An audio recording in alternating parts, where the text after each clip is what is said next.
அனைவருக்கும் வணக்கம். ஒரு 17 வயது சிறுவன் கடத்தப்பட்ட வழக்குல ஏடிஜிபி போலீஸ் உயர் அதிகாரி சிறையில் அடைக்கப்பட்டிருக்காரு. ஒரு சிட்டிங் எம்எல்ஏ ஜெகன்மூர்த்தி அவர்கள் மீது நடவடிக்கை எடுக்கப்பட்டிருக்கு. நீதிபதி அவர்கள் துணிச்சலாக இந்த 2 பேரையும் கோர்ட் வளாகத்தில் வைத்து கேட்ட கேள்விகள் ஒவ்வொன்றும் தோட்டாக்களாக இறங்கியதுன்னு சொல்லலாம்.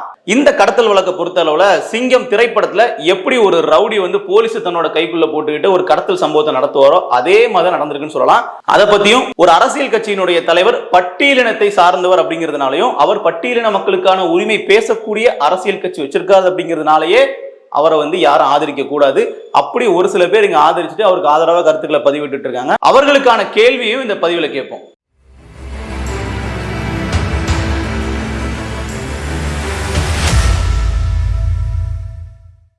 2 தினங்களுக்கு முன்னாடி ஊடகங்கள்ல ஒரு செய்தி, பூவை ஜெகன்மூர்த்தியார் அவர்களுடைய வீட்டுல காவலர்கள் இறங்கிட்டாங்க, ஒரு 500 காவலர்கள் குவிக்கப்பட்டாங்க, வீடுகளை சூழ்ந்துட்டாங்க, ஒரு அரசியல் கட்சி தலைவரை இப்படிதான் நீங்க காவல் நிலையத்துக்கு கூப்பிடுவீங்களா, சம்மன் அனுப்ப மாட்டீங்களா அப்படிங்கிற மாதிரி ஒரு செய்தி. என்ன வழக்கு என்ன சிக்கல் எதுவுமே அப்ப தெரியல. எப்படி ஒரு அரசியல் கட்சி தலைவர் மேல இப்படிலாம் பண்ணலாங்கிற மாதிரி அந்த ஒரு பார்வை வந்துச்சு. காரணம் என்னன்னா, பூவை ஜெகன்மூர்த்தியார் அவர்கள் புரட்சி பாரதம் கட்சியினுடைய தலைவர், கேவி குப்பம் தொகுதியினுடைய எம்எல்ஏ. இவர் எம்எல்ஏ ஆனது அதிமுகவினுடைய கூட்டணியில் இரட்டை இலை சின்னத்தில் போட்டிட்டு தான் இவர் எம்எல்ஏ ஆகிறாரு. அப்ப எதிர்கட்சி அப்படிங்கிறதுனால ஆளும் தரப்பு இப்படி பண்றாங்களா, ஒடுக்குமுறைக்கு உள்ளாக்குறாங்களா அப்படிங்கிற பார்வைதான் முதல்ல இருந்துச்சு. அப்புறமா இந்த வழக்கினுடைய முழு பின்னணி என்னன்னு தெரியும் போதுதான் நமக்கே ரொம்ப அதிர்ச்சியா இருக்கு. தேனியை சார்ந்த விஜயஸ்ரீ அப்படிங்கிற பெண்ணும் திருவள்ளூர் மாவட்டத்தை சார்ந்த தனுஷ் அப்படிங்கிற ஆணும் காதலித்து பதிவு திருமணம் ரெஜிஸ்டர் மேரேஜ் பண்ணிக்கிறாங்க. அதுல பெண் வீட்டாருக்கு விருப்பம் இல்ல, எப்படியாவது உங்களை பிரிக்கணும்னு சொல்லிட்டு ஒரு டீம் ஃபார்ம் பண்றாங்க. கிட்டத்தட்ட முன்னாள் பெண் காவல் அதிகாரி முதற்கொண்டு அதில் இருக்கிறாங்க, வழக்கறிஞர்கள் இருக்கிறாங்க. இவர் எல்லாருமே ஒரு ஸ்கெட்ச் போட்டு இவர்களை எப்படியாவது கடத்தணும், அதாவது தனுஷ் அவர்களை கடத்தணுங்கிறதான் பிளான். திருமணமான அந்த நபரை அவர் வீடு புகுந்து கடத்தணும் அப்படிங்கிறதான் அவர்களுடைய திட்டம். இதற்கு பின்னணியில் உதவி செய்தது யார் அப்படின்னு பார்த்தோம்னா ஏடிஜிபி அதிகாரி ஜெயராம் அவர்கள். இதுதான் இங்க ரொம்ப அதிர்ச்சிகரமான விஷயமா இருந்துச்சு. இதற்கு ஒரு கூட்டாளியாக பணிபுரிந்ததுதான் பூவை ஜெகன்மூர்த்தியார் அவர்கள் சொல்லப்படுது. கிட்டத்தட்ட பல கோடி பணம் அந்த பெண் வீட்டாரால் கொடுக்கப்பட்டு எப்படியாவது எங்க பொண்ணை மீட்டு கொடுங்க அப்படின்னு கேட்டிருக்காங்க. சோ இந்த இடத்துல ஒரு மிடில் மேனா கட்ட பஞ்சாயத்து பண்ணக்கூடிய ஒரு நபராக பூவை ஜெகன்மூர்த்தி அவர்கள் உள்ள போலீசினுடைய வாகனத்தில், ஏடிஜிபி அதிகாரி ஜெயராம் அவர்களினுடைய வாகனத்தில், நம்பர் பிளேட்டை பார்த்தாலே தெரியும், மேல சைரன் வச்ச வண்டின்னு சொல்றாங்க. அந்த வண்டியில பூவை ஜெகன்மூர்த்தி அவர்களினுடைய ஆட்களை ஏற்றி அந்த தனுஷ் அவர்களினுடைய வீட்டிற்கு அனுப்பி வச்சிருக்காங்க. அந்த வீட்டுல தனுஷ் அவர்களோ இல்லை அவருடைய மனைவி விஜயஸ்ரீ அவர்களோ இல்ல, அவர்கள் வேற இடத்துல வசிக்கிறாங்க பாதுகாப்பு கருதி. அந்த வீட்டுக்கு போனப்போ தனுஷ் அவரோட அம்மா இருக்கிறாங்க, அவரோட 17 வயது தம்பி இருக்காரு. மாப்பிள்ளை தான் கண்டுபிடிக்க முடியல, நம்ம தம்பியை கடத்திட்டு போயிடலாம்னு சொல்லி மிரட்டுறதுக்காக அந்த தம்பியை கடத்திட்டு போயிருக்காங்க. அதுதான் வழக்கு. அந்த 17 வயது சிறுவனை கடத்திட்டாங்க அப்படிங்கிறதா அந்த வழக்கு. கடத்திட்டு போனது போலீஸ் வண்டியில, அங்க வந்தது போலீஸ் அப்படிங்கறத அவங்க அம்மா சொல்றாங்க. சைரன் வச்ச வண்டி வந்துச்சுன்னு சொல்றாங்க. திடீர்னு போலீஸ் வண்டியில இருந்து 4 ரவுடிகள் அவங்களை மிரட்டி அந்த பையனை கடத்தி கொண்டு போயிடுறாங்க. இப்போ அந்த கடத்தப்பட்ட சிறுவனினுடைய தாயார் அவர்கள் காவல் நிலையத்துல புகார் கொடுக்குறாங்க, என்னோட பையனை கண்டுபிடிச்சு கொடுங்க, சைரன் வச்ச வண்டி பையனை கடத்திட்டு போயிட்டாங்கன்னு சொல்லி அந்த வண்டி நம்பரோட சொல்றாங்க. அந்த வண்டி யாரோடதுன்னு பார்த்தா ஏடிஜிபி அதிகாரியோடது. அப்ப அவர்களுக்கு தெரிஞ்சிருச்சு, ஓகே நம்ம டிபார்ட்மெண்டால தான் இப்படி பண்ணிருக்காருன்னு சொன்னோன்னே இவங்க என்ன பண்றாங்க, பூவை ஜெகன்மூர்த்தியார் அவர்களுடைய பேரும் அடிபட்டதுனால அவரை விசாரணைக்கு அழைப்பதற்காக நடவடிக்கைகள் எடுத்திருக்காங்க. இந்த சமயத்துல தான் முன்ஜாமீன் கேட்டு பூவை ஜெகன்மூர்த்தியார் அவர்கள் கோர்ட்லயும் ஒரு மனு தாக்கல் பண்ணியிருக்காரு. இந்த மனு விசாரணைக்கு வந்த இடத்துல தான் நீதிபதி வேல்முருகன் அவர்கள் சரமாரியான சில கேள்விகள் கேட்டிருக்காரு.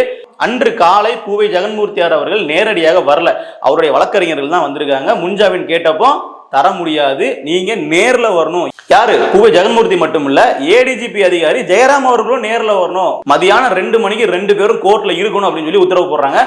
2 பேரும் கோர்ட்டுக்கு வர்றாங்க. அந்த வரவழைக்கப்பட்ட காட்சியை பார்த்தோம்னா கிட்டத்தட்ட பூவை ஜெகன்மூர்த்தி அவர்கள் மிகப்பெரிய அவர்களுடைய தொண்டர்கள் வழக்கறிஞர்கள் ஒரு 200-300 பேரோட அந்த நீதிமன்ற வளாகத்துக்குள்ள போறாங்க. அதை பார்த்த உடனே எல்லாருக்கும் மிரட்சி, ஏன்னா இத்தனை பேர் வராங்கன்ற ஒரு அதிர்ச்சி. சோ எப்படியோ நீதிபதி முன்னாடி போய் நிக்கிறாங்க, எங்களுக்கு சம்பந்தமே கிடையாதுங்கிற மாதிரி இவர்களோட தரப்பெல்லாம் சொல்றாங்க. ஆனால் ஏற்கனவே காவல்துறை இதில் சம்பந்தப்பட்ட 5 பேரை கைது பண்ணியிருக்காங்க. அதில் ஒருவர் வழக்கறிஞர், அவர் வாக்குமூலமே கொடுத்துட்டாரு. ஜெகன்மூர்த்தி அவர்கள் தான் இதற்கு பின்னணியில் செயல்பட்டாரு, அந்த ஏடிஜிபி அதிகாரியோட வாகனத்துல ஆட்கள் அனுப்பி வச்சிருந்ததாக எல்லாத்தையுமே சொல்லிட்டாங்க.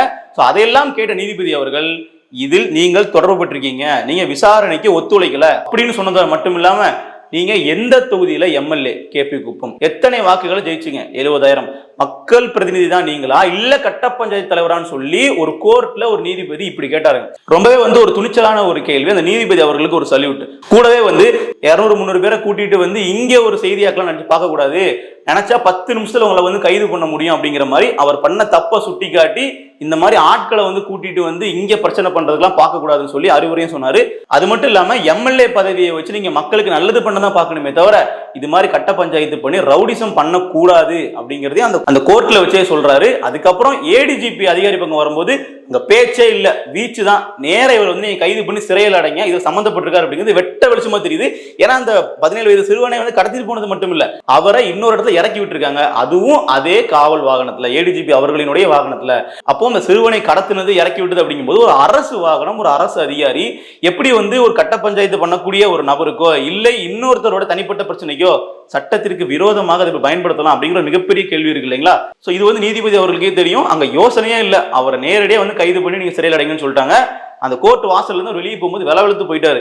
என்ன நம்ம ஒரு காவல் அதிகாரி இப்படி பண்ணிட்டாங்கன்னு சொல்லிட்டு. இப்ப இந்த காவல் அதிகாரிக்கு ஆதரவாக நிச்சயமா ஒரு அட்வொகேட் பேசுவார் இல்லையா, அந்த ஒரு வழக்கறிஞர் பேசியிருப்பார். அவர் என்ன கேட்டார்னா, எங்க பூவை ஜெகன்மூர்த்தி அவர்களை கைது பண்ண சொல்லல, ஏன் நீங்க ஏடிஜிபி அதிகாரி ஜெயராம் மட்டும் கைது பண்ண சொல்றீங்கன்னு கேட்கும்போது அதுக்கு தெளிவா சொல்றாரு, இவர் மக்கள் பிரதிநிதி, இவர் மீது நம்ம ஒரு ஆக்ஷன் எடுக்கிறோம் அப்படின்னா அது இந்த மக்களையும் சேர்த்து பாதிக்கும், அதனால நான் வந்து கைது பண்ணாம விடுறேன், ஆனா வழக்குல இருந்து வெளியே விடல. நீங்க அரசு அதிகாரி, மக்களுடைய வரிப்பணத்துல சம்பளம் வாங்கக்கூடிய அரசு அதிகாரி, நீங்க சட்டத்தை மீறது அப்படிங்கறத ஏத்துக்க முடியாது, கைது பண்ணுங்க சொல்லி ஸ்பாட்லயே வந்து அரெஸ்ட். நீதிமன்றத்துல விசாரணைக்கு வந்த ஏடிஜிபி அதிகாரி அரெஸ்ட். இது மாதிரியான வரலாறு இதுக்கு முன்னாடி இருக்கான்னு தெரியல, ரொம்பவே வந்து கேட்கறதுக்கே மிரட்சியா இருந்துச்சு. அப்புறம் ஜெகன்மூர்த்தி அவர்களை வந்து அனுப்பி வச்சாங்க விசாரணைக்கு ஒத்துழைக்கணும்னு சொல்லி. அதற்கப்புறமா இன்று பூவை ஜெகன்மூர்த்தி அவர்கள் திருவாலங்காடு காவல் நிலையத்துக்கு சரண்டர் ஆயிருக்காரு. அங்க அவர் விசாரணைக்கு வந்து அழைச்சிருக்காங்க. மேலும் ஏற்கனவே நீதிபதி அவர்கள் இந்த வழக்கை ஜூன் 26ஆம் தேதி விசாரணைக்கு வைக்கிறார். எந்த வழக்கு? இவர் வந்து எனக்கு முன்ஜாமீன் கொடுங்க அப்படின்னு சொன்ன வழக்கு. இவருக்கு தொடர்பு இருக்கு அப்படிங்கிறது ஏற்கனவே சொல்லிட்டாங்க, இவர் விசாரிக்கலாம்னு சொல்லிட்டாங்க. இந்த இடைப்பட்ட காலத்துல காவல்துறை விசாரித்து இவர் மீது தவறு இருக்கு அப்படின்னு உறுதி செய்யப்பட்டால் சார்ஜ் ஷீட் ஃபைல் பண்ணும்போது இவர் மீது உள்ள குற்றம் நிரூபிக்கப்படும். அப்படி இருக்கும்போது இவர் சிறைக்கு போறதுக்கு கூட வாய்ப்பு இருக்கு. சோ இந்த பிரச்சனை எல்லாம் ஒரு பக்கம் போயிட்டு இருக்க, இவருக்கு ஆதரவாக சில நபர்கள் வந்து கருத்து பதிவு பண்ணிட்டு இருந்தாங்க. உண்மையை சொல்றதுக்கு என்ன, எடுத்த உடனே வந்து இந்த மாதிரி வந்து பூவை ஜெகன்மூர்த்தி அவர்கள் வீட்டுல 500 காவலர்கள் குவிப்பு, ஒரு அரசியல் கட்சி தலைவருக்கு வந்து ஆபத்து, இப்படிங்கிற மாதிரிலாம் வரும்போது ஏன் ஒரு அரசு ஒரு பட்டியலான தலைவர் இப்படி பண்றாங்க அப்படிங்கிற பார்த்து எடுத்த உடனே வந்துச்சு. அதுக்கப்புறமா நம்ம செய்திகளை வந்து படிக்கும் போது தான் தெரியுது, ஒரு குறிப்பிட்ட தனி நபர்கிட்ட காசு வாங்கிட்டு போலீஸ் கூட சேர்ந்து இந்த மாதிரியான கடத்தல் சம்பவங்கள் இவர் பண்றாரு அப்படின்னா இவர் ஆதரிக்கிறதுல என்ன பாயிண்ட் இருக்கு, இவர் ஆதரிக்கிறதுல என்ன சமூக நலன், சமூக நோக்கம் இருக்கு அப்படிங்கிற ஒரு கேள்வி வருது இல்லைங்களா? இப்ப குறிப்பா வந்து திருமாவளவன் அவர்கள்கிட்ட இந்த கேள்வி வந்து கேட்கறாங்க. இந்த மாதிரி ஒரு வீட்டுல காவலர்கள் குவிக்கப்பட்டிருக்காங்க போது ஒரு அரசியல் கட்சி தலைவருக்கு சம்மன் அனுப்பினாலே போதும், எதுக்கு இப்பெல்லாம் பண்றாங்கன்ற ஒரு கேள்வி இருக்கு. ஒரு மக்கள் பிரதிநிதியை விசாரணைக்கு வர வேண்டும் என்று சொன்னாலே போதும், அவர்கள் எங்கும் ஓடி ஒளிய போவதில்லை. எதற்காக நூற்றுக்கணக்கான போலீசார் அங்கே போனார்கள் என்பதுதான் கேள்விக்குறியாக இருக்கிறது. அந்த அணுகுமுறை ஏற்புடையதல்ல. அவர் ஏற்கனவே தலைமறைவாக இருந்ததாகலாம் செய்தி இருக்கு. அப்படி இருக்கும்போது அங்க ஏற்கனவே 500 பேர்கிட்ட இருக்கிறாங்க, அங்க இவருடைய ஆதரவாளர்களே 500 பேர் இருக்கிறாங்க. அவரை கைது பண்ண முடியாத அளவுக்கு, அவரை வந்து விசாரணைக்கு அழைத்து வர முடியாத அளவிற்கு அவர்கள் இருக்கிறாங்க. அப்படிங்கும்போது அதற்கு எதிர்வினையா தான் காவலர்கள் இது மாதிரி பண்றாங்கன்ற ஒரு பார்வையும் இருக்கு. இன்னொன்னு, அவர் தவறு செய்யல, இப்ப இதே இடத்துல அவர் ஆளும் தரப்புக்கு எதிராக ஒரு மிகப்பெரிய அரசியல் பண்ணிட்டு இருக்காரு, அந்த அரசியலுக்காக அவரை தீர்த்து கட்டுறதுக்கு இது மாதிரியான சூழ்ச்சிகள் செய்யறாங்க அப்படின்னா நாம குரல் கொடுக்கலாம். இந்த மாதிரி ஜெகன்மூர்த்தி அவர்களை தீர்த்து கட்டுறதுக்கு திமுக இது மாதிரி விஷயங்களை பண்ணுதுன்ற மாதிரி குற்றச்சாட்டு வச்சா ஓகே. இதுல ஒரு ஆள் கடத்தல் பண்ணியிருக்காரு, அரசாங்கம் நடவடிக்கை எடுக்கிறாங்க அப்படின்னு நம்ம எப்படி அவருக்கு ஆதரவு நிற்க முடியும்? இதுக்கு இடையில இதற்கு முன்னாடியே இயக்குனர் ப ரஞ்சித் அவர்கள்லாம் பூவை ஜெகன்மூர்த்தி அவர்களை புகழ்ந்து பல விஷயங்கள்லாம் பேசியிருக்காரு. விடுதலை தான், அந்த விடுதலை நோக்கி நம் முன்னே நகருவோம். அண்ணன் ஜெகன்மூர்த்தி அண்ணனுடைய ஆறுதல்லையும் அவருடைய அரவணைப்பிலையும் நிச்சயமா அண்ணன் கன்ற அகன்ற பாரதத்தை. இன்னொன்னு, இதை விசாரிச்சு பார்க்கும்போது என்ன தெரிய வருது அப்படின்னா, இது முதல் முறையோ இல்ல இது மாதிரியான கட்ட பஞ்சாயத்து பண்றதோ, இது மாதிரி வந்து ஒருத்தங்க கிட்ட காசு வாங்கிட்டு அவங்களுக்கான வேலையை பண்ணி கொடுக்குற மாதிரியான இது மாதிரியான ஒரு மோசமான சட்டத்துக்கு புறமான விஷயங்களை ரவுடித்தனத்தை இப்ப மட்டும் பண்ணல, ரொம்ப காலமா பண்ணிட்டு இருக்காங்க அப்படிங்கிற செய்திகள்லாம் பலரும் சொல்றாங்க. நம்ம நேரடியா வந்து கண்ணால பார்த்தாதான் உறுதிப்பட சொல்ல முடியும். பட் இருந்தாலும் இந்த மாதிரியான ஒரு பெயர்கள்லாம் இருக்கு. அப்போ இதெல்லாம் நமக்கு வேணா தெரியாம இருக்கலாம், இயக்குனர் ப ரஞ்சித் அவர்களுக்கோ தோழர் தொல் திருமாவளவன் அவர்களுக்கோ தெரியாம இருந்திருக்குமா? அப்போ ஒருத்தர் வந்து பட்டியலின சமூகத்தை சார்ந்தவர் என்பதாலேயே இப்ப நீங்க அவரை எதிர்த்து கருத்து பதிவு பண்ணிட்டீங்க அப்படின்னா உங்களை ஆதரிக்கக்கூடிய பட்டியலின மக்கள் எதிராக திரும்பிடுவாங்கன்றதுக்காக நீங்க மௌனமா இருக்கீங்க, இல்ல ஆதரவு கொடுக்குறீங்களா? இந்த பிரச்சனையெல்லாம் பண்ணது சரியா தப்பா? அதை நம்ம பேசணும். தப்புனா தப்பு, ஆமா அவர் நீங்க கைது பண்ணுங்க, இதுல ரொம்ப மோசமான விஷயம்.